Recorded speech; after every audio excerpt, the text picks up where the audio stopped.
hun kha le chen lung chim te a ka lo nga thin ka lung dum tu ngei chu ka tong ta e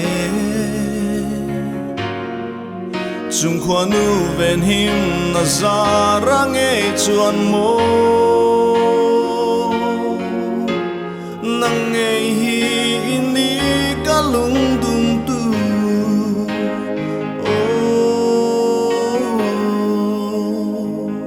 lung run nang ne hun le ni chia dun kan wa za leng dang reng ka thang chuang long boi te isak mel ka ton ni kha ne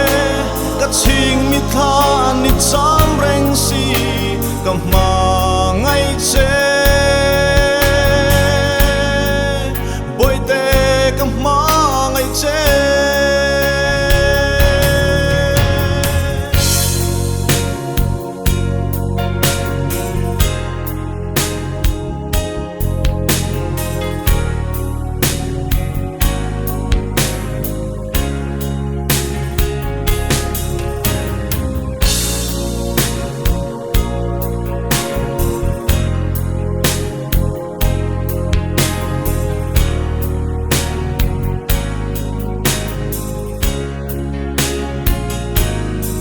lung ru ka kim te a ka han don kir chang hia len lai ru lo hi a poi nge ye mangai na min hlan zong kha kum tuang atan ni se lung run pui ka ta ni lu nge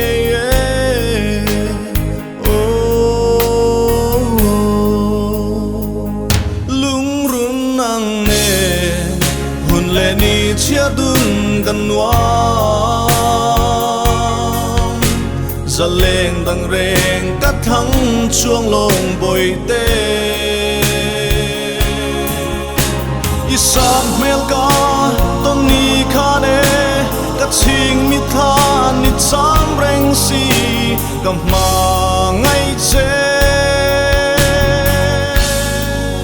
boi te ka ma ngai che